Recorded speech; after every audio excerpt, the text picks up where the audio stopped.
notification. What's up? It's a beautiful day. Really snapping on point, man. I did about an hour of yoga, half-hour weights. Committed to another week of raw, so that's great. The entire last week I've been snapping to my schedule. Boom, boom, boom. Really seeing where I procrastinate and where I don't want to do certain things, like no artwork completed last week, and like very little meditation. So those are signifiers that these things need to get done first. So yeah, a lot of time on Twitter, understanding Bitcoin and crypto, which is cool, but maybe there's a more efficient way to do it than looking at random tweets. So yeah, I'm just really excited about snapping to each half hour and becoming accountable, and I can feel it. It's amazing. It's amazing knowing that like while I'm in Trader Joe's, being conscious of the time, knowing that okay, you've got 1 half hour to get this done. If you can get it done quicker, great, because then you'll be early for the next thing. It's great having that consciousness of there is something coming up in a half hour that you need to do, and it just doesn't give any time for the mind to fuck around and create ways to just waste time or feel sorry for yourself, or drift off. I'm pounding practical things every half hour, and so yeah, last week was a good start, and now I'm waking up even earlier at 5 instead of 6, so I'm really on the way, to start designing big shit. I'm gonna design this entire week ahead of time, and then start looking at 3 months, 6 months, a year, 5 years, and start making some really big business plans. So this is how the work shows you how to do it. When you decide to get disciplined, which is the height of spiritual life, to become a disciple, and you have to decide. So you meditate within your heart, you create the tasks in connection with God, you put them in the schedule, you connect and snap to them, and then you're a disciple, straight up. Those are my alerts. I got alerts going off every 15 minutes. I got my wristband buzzing every half hour until noon, because I'm desperate to stay on point, man. I'm sick of being a little bitch, whining, making excuses, getting carried away by TV. That's the other thing. The last week, no Netflix, no time, and I didn't even realize it. I'm holy shit, dude, I didn't even miss it, didn't have time for it, and that's the way it should be, So, where are we at? Okay, we get it. Failed descent. 30 seconds? 30 seconds. Clock. Anyway, so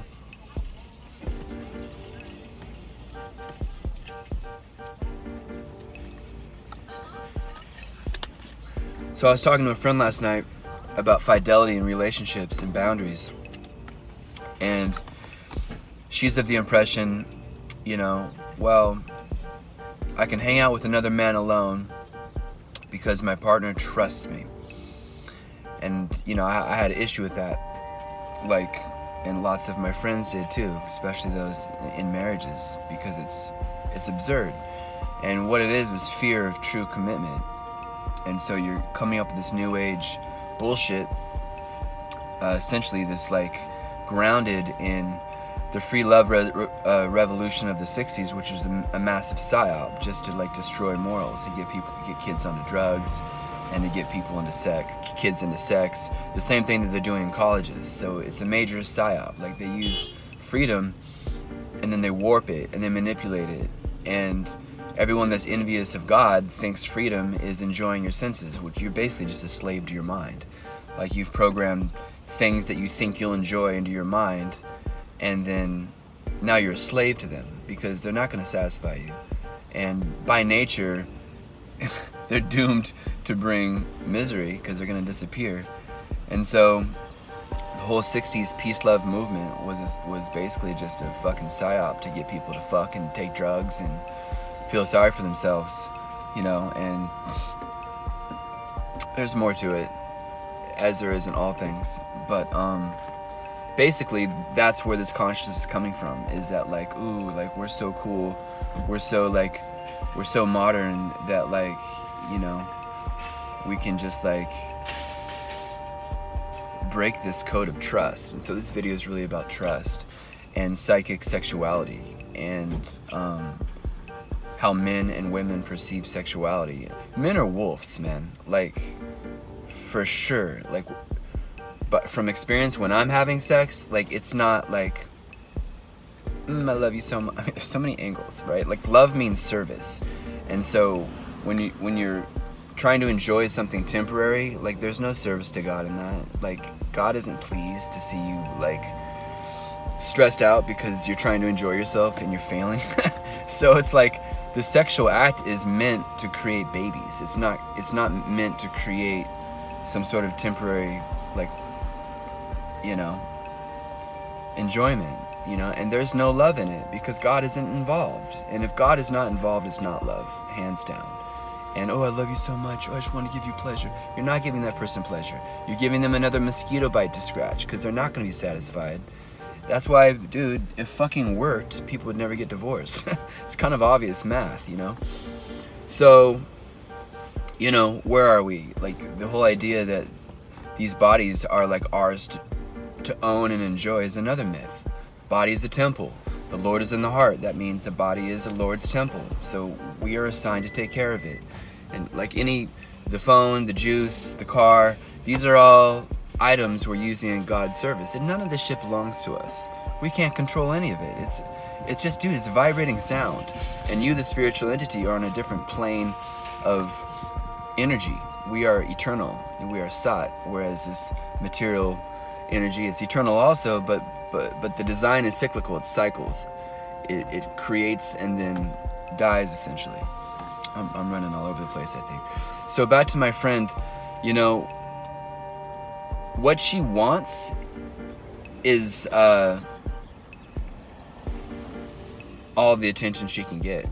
She's not satisfied in the relationship she has, or she's hit a wall where it's hard work, where you really have to start like communicating better and going deeper and going to the spiritual element of your relationship, where you have to maybe work harder and show up better. And at that point, many couples start to like look for a way out. And obviously just going and fucking another person is like pretty clear trespass. But what isn't is cheating, in terms of subtle enjoyment of power, right? So, her reasoning is, this person, like, let's say he's like, I don't know, like a master gardener, okay? And she's like, I'm gonna go stay with him alone at his house for a week and a half, and he's gonna show me all of his tricks to become a gardener. And it's like, okay, but if he's single and she's single, there's gonna be some sort of attraction to that relationship. I mean, if they're both spiritually evolved, you still have an obligation to your spouse. You still have fidelity there, because what's going to happen is, if this man is attracted to this woman, even subconsciously, he's going to be behaving in a sort of way to attract her to him, because he's a wolf. And that's how biology works. Like, the man hunts the female and procreates, and the women find the best man to give them a baby. This is all subconscious. It can't be avoided in the human form, unfortunately. That's the way it's wired, and so the man is kind of conspiring on how he might be able to procreate with this female, and this female may be acting coy, and she's enjoying the attention. She's enjoying that this person is paying attention to her, and enjoying this subtle sexual relationship of sexual tension. Like, sexual tension is building, and there's enjoyment in that. Like, ooh, like, we could fuck, but we're not fucking. Aren't we cute? And there's this like kind of psychic energy, which is a breach of faith. Like, the whole point of a man and a woman is to come together and to create a baby. Yeah, that's the main point. Second to that is they're partners, that they're helping each other out, and that's cool. But like, what makes that partnership intimate and trustworthy is knowing that you're not playing psychic games with other people, because that is how infidelity actually begins. When you're, oh, he's just a friend, I'm just hanging out with my friend Mark. It's like, okay, well, what you're letting your lady do with your friend Mark is create a foundation for, you know, infidelity. Like, she might start telling him her problems, and he's gonna come up with a solution, and oh, Mark is so great, because you haven't done any hard shit with Mark. You haven't had the fights, you haven't had like the work, right? And so you're basically skipping from the work in one relationship and just trying to enjoy the easiness, the lust, you know, that sexual contact, that like lead up to the sexual contact. And the whole point of being in a relationship with somebody is it's a spiritual union under God.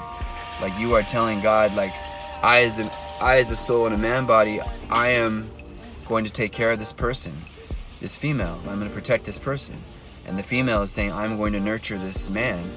And, you know, that takes like complete attention and fidelity. And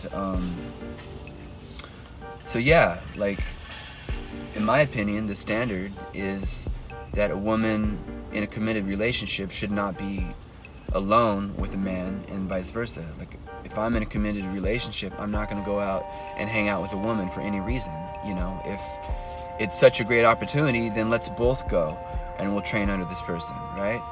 And if it's not, and if that can't be done, it's not that great of an opportunity. It's just an excuse. So that's kind of fresh in my mind, and if you have any thoughts, please feel free to leave comments. But yeah, you know, you love God first, and then you can really learn to love other people. And so a committed relationship is you're actually working to help the other person remember God. You're actually working to help develop each other's spiritual relationship, you know. And so the equation in your relationship is God is number one, right? We love God. And now, if that's established, then we help each other love this person. And then it becomes like nothing but love and service. And so when you start degrading that and looking for some sort of material enjoyment or some sort of like attention or control, like, you know, this guy wants you, and you're just enjoying the power you have. Like, oh, well, I know you want to fuck me, but you can't fuck me. And you're sharing this intimacy of, and maybe she's being cute, or he's being cute, or he's showing how strong he is. Like, look how many carrots I can carry, you know? Or she's like, ooh, I'll make those carrots into a delicious soup. It's very intimate, you know? It's sexual. It's like, it's obvious. So that's the vibe on intimacy and fidelity. I think that might be the name of this video. And, you know, just be cool, you know. If you make a commitment, it's till death do you part. That's how it's intended. Better or worse, man. If you find this person, like, they're good enough. They're a spiritual living entity, like, trapped up in a facade. So if you pick them, you stick with them, like, you know, and don't let any excuses come up. And if it's hard work, great. Then you work hard. And, you know, that's the game. I'm not looking for a relationship personally, because it sounds like, you know, more work than it's worth, to be honest. Like, the Vedic system is to become a brahmachari, a monk, and then you move right into sannyasi. You spend your entire life as a brahmachari monk. For the most part, that's how I live my life, kind of by default, just out of a lack of interest of getting entwined in material enjoyment. But there is a sidebar where the brahmachari can become a girhastra, which means householder. And now you're responsible for the brahmachari and sannyasi class, which is not happening in modern times, not even in meditation communities. Like, you're supposed to pay for the student and the master everything: food, lodging, gasoline, whatever they need. Like, you, the householder, takes on the responsibility to pay for that class. But, you know, they're lazy and selfish. So the class is degrading because this committed relationship is not taking care of the spiritual lineage, of the pure adherence to spiritual development. So that's a problem, right? So what can we do about it? Well, we can become brahmacharis. even if we're Gyrhastras, we can become strict, and part of this strictness is keeping this psychic, subtle sexuality within the union, right? So I think that about covers it, you know. All right. Well, I hope you all have a beautiful day, and I'll see you next time. Take care.